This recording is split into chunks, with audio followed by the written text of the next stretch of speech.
Le jour de ses 7 ans, Fernand a reçu un cadeau qui allait transformer sa vie. Il était sur le petit chemin derrière la maison et il a rencontré une femme. Elle était assise sur une pierre, entièrement enveloppée dans son châle. Et quand il est arrivé près d'elle, il a vu qu'elle était vieille. Elle lui a dit « Approche, Fernand, approche. Tu as 7 ans aujourd'hui et je vais te donner un cadeau. » Elle a sorti la main de tout son châle et elle lui a tendu une boule d'où s'échappait un petit fil par un trou à peine visible. Elle lui a dit « Écoute-moi bien. Ta vie tout entière est contenue dans cette boule, enroulée comme une pelote de laine. Tu vois le petit bout qui dépasse là? Ce sont tes 7 années déjà écoulées.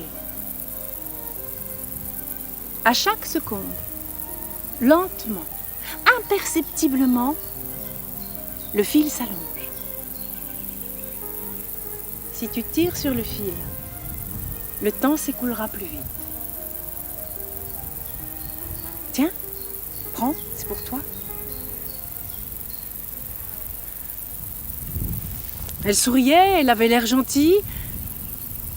Fernand, d'un geste presque brusque, a pris la boule et puis il est parti en courant. Il est parti en courant et en courant, il serrait très fort sa main sur la boule. Quand il est arrivé à la maison, il s'est assis. Il a déplié sa paume. Elle était là. Sa vie. Il attendait sa maman dans la maison, vide, triste, comme tous les soirs. Alors pour qu'elle vienne plus vite,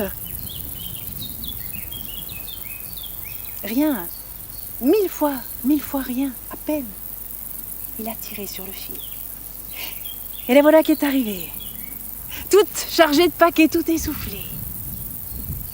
Le lendemain, il a recommencé à l'école. C'était pendant la leçon de calcul et c'était long et l'autre classe était déjà en récréation. Alors il a sorti la boule de sa poche et à peine 1000 fois rien. La vie était simple maintenant. Il possédait une arme magique. Pendant son service militaire, il a fait défiler les semaines. Il a gardé juste les jours de permission. Et c'était les jours où il préparait les fiançailles. Ouais. Et puis tout ça lui a paru encore trop long. Alors, il a tiré sur le fil pour tomber pile le jour du mariage. Et ce jour-là, il n'a pas touché à la boule. Ce jour-là, ça passe trop vite, pas vrai? Et puis, la vie suit son cours. Premier emploi, premier appartement, premier bébé, 9 mois. Vous pensez bien qu'il n'a pas pu s'en empêcher. À qui est-ce qu'il allait ressembler, ce bébé? Même le jour de l'accouchement. Même le jour de l'accouchement. Et pourtant, il s'était bien juré de profiter de ce moment à fond, d'être près de sa femme, de lui tenir la main, de lui éponger le front. Et non, ça a été plus fort que lui. Enfin bon, il s'est quand même bien rattrapé. Il a cajolé, chouchouté, dorloté sa petite étoile du matin. Puis il y a eu aussi ce jour affreux où la petite étoile semblait vouloir s'éteindre.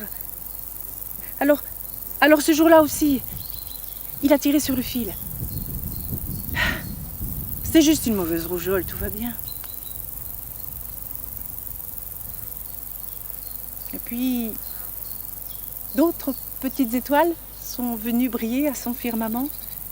Mais dès qu'un drame pointait son nez, c'est lui qui tirait le premier. Puis la cinquantaine est arrivée, Les jours de travail s'éternisaient, il les a gentiment poussés dans le dos.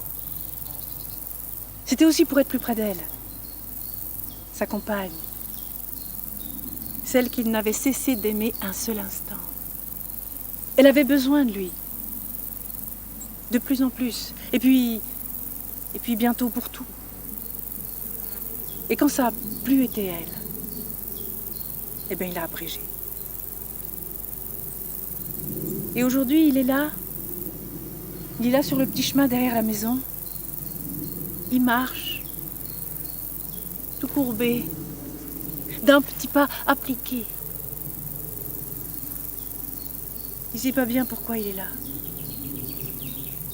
Bien sûr que si, il sait. Elle est là, elle aussi. Le même sourire, le même visage. Et elle tend la main. Alors Fernand, chargé par les ans,